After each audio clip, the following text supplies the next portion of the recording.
Okay, good afternoon, everybody. Thanks for joining in here and watching. So we are here with the Teams user group. We got a few people from the board, a few of the LCOs that do the local chapters involved here, and we're just going to talk a little bit about what we do, maybe a little bit of history, and see where it all goes. No agenda here, but Scott. Well, who are you? Nobody needs to know who I am. Good point. Good point.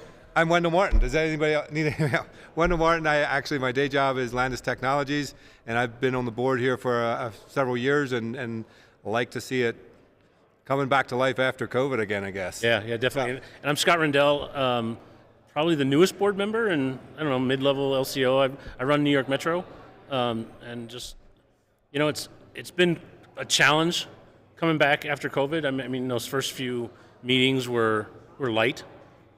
But it's a great event for people just to get together, network, have some good food, make some good connections, talk, and we're always looking for new LCOs, local chapter organizers, right? So that's a fancy name for just somebody that runs a meeting in an area.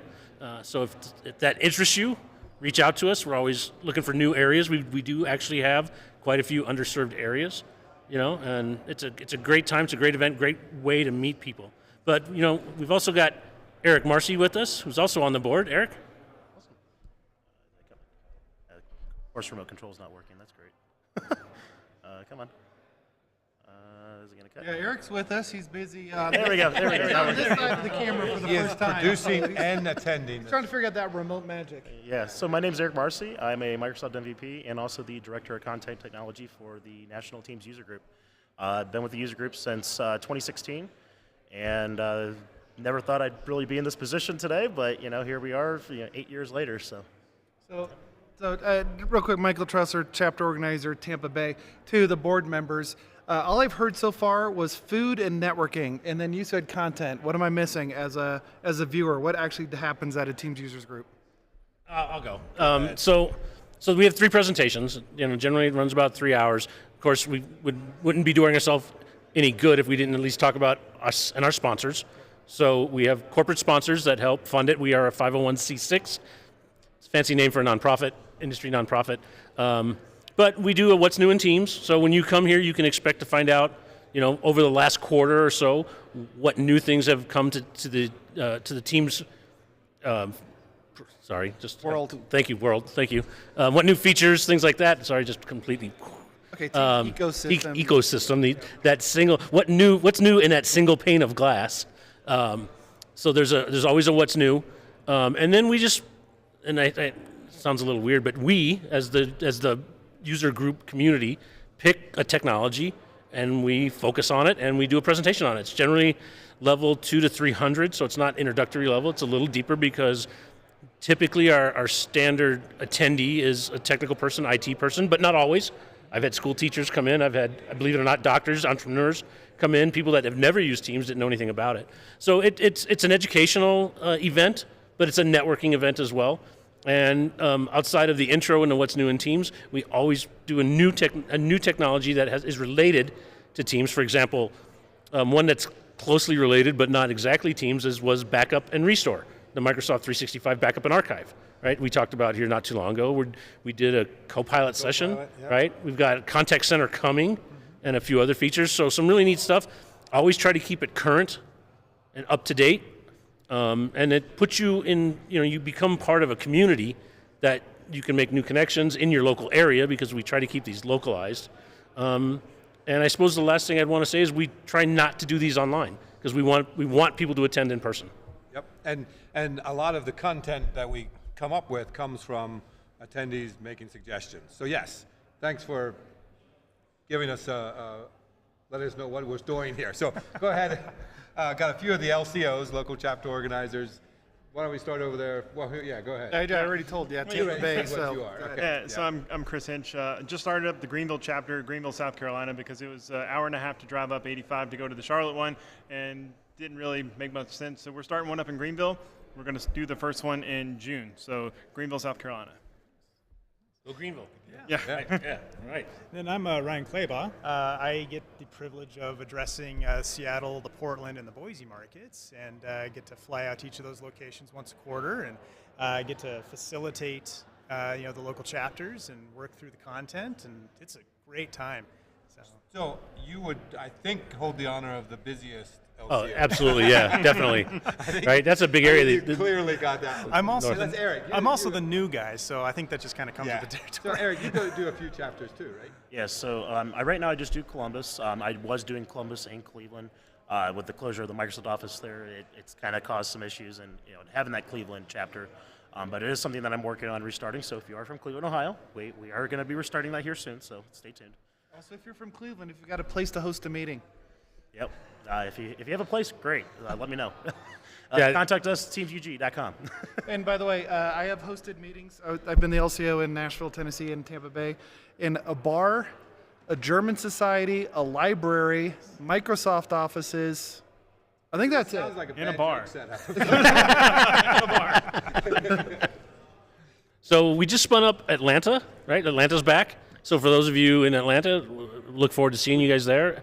And then DC, to be determined, the location. As Michael alluded to, we've been losing locations. So any location that will allow it, for the most part. We do have some caveats with that. And if you become an LCO, we'll tell you all about that. No reason to bore you with it now.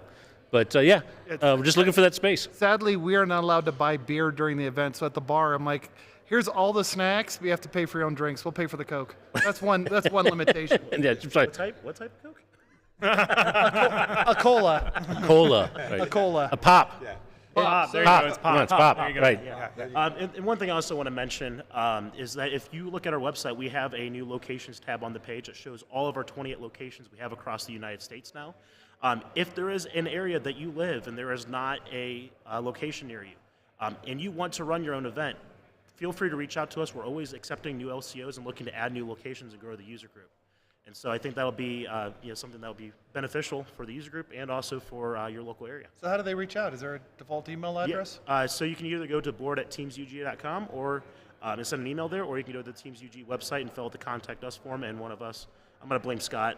Yeah, it's my fault. All right. It's going to be The new guy, right? Yeah, Scott, he can go ahead and Blame the new guy. back, right? Yeah, so as an LCO, you're going to run the meeting, soup to nuts. So there's some planning involved, but you're not alone on that. We're going to coach you. We'll probably send somebody that's done this before down to you for your first one. So don't, if your public speaking isn't your forte, that's fine. You can still run a meeting. Just bring in. You can have SMEs or subject matter experts come in and talk for you if you like. If you just want to be the facilitator, that's fine. So, I mean, all walks of life can really come in and join this group, and it's volunteer. So, if that's something that interests you, right, taking some time to volunteer. Michael's over there shaking his head. I don't want to volunteer anymore. So, I mean, I used to be on the board, and I stepped down, 3 years ago? 2 years ago? Yeah, 2-3 years. 2-3 years ago, yeah. are you emeritus then? Is that the board member No, emeritus? we only have one emeritus. That's Kevin Peters, who he and Adam Curry started this as the Link Users Group back in, let's just say 2012. So I think he is president emeritus. He's So the emeritus? title Oh, he okay. had, Right. I don't know if he still has it, but when he resigned as president, he then became president emeritus. Ah, And once in a while, we still have to go back to him with some questions. So back on what Scott was talking about the content too. So one thing people need to understand, the content's already built. Like the board takes care of the content. I'm just saying, like, you don't feel the pressure of trying to, I don't have time to create 3 PowerPoint decks, to what you were saying. Right, There's 3 right. different sessions. So that you just have to understand the content and deliver. It's a lot easier than creating, I think. Yes. Good, very good point. You get the deck with the notes, everything all made up for you, and you have to either present it or find somebody to present it, but you don't have to come up with what we're doing each quarter. Yeah, and the other thing I want to mention is that all of our chapters are built around what's new in Teams, and then we have a second session that is pretty much ad hoc each quarter. And so every quarter, we build it around your feedback. So when you attend our events, you fill out a survey which enters you into the giveaways at your local chapters. We take that feedback to say, okay, do the members of our user group want to see in the next quarter? And then we take that and we build that content around what receives the most amount of feedback and request. But really what's important, are there prizes or giveaways at these events? Because what's in it for me, other than the most valuable gift of education? That's cool. Knowledge is power. knowledge is power. That's right. Come Also, on. what is power is like some free headsets. Free stuff, right? So do we get free stuff? Yeah, you can eat for free. Yeah. No, but that's not it. So we do. That's not bad, That's not 'cause- bad, right? So yeah, on top of the food, the free food that you will get for spending 3 hours with us, we also have a raffle. It is based on your submission of the what's that called? The survey, right? That QR code survey thing. And it's just randomized, so it's completely random. We have sponsors. See, this is a perfect segue into sponsorship, so thank you. Yes. So we have sponsors that provide these things for free. So you could actually walk away with a nice headset or a speakerphone or at the very least a gift card. A lot of gift cards. A lot of gift cards being given out. So, another incentive to attend.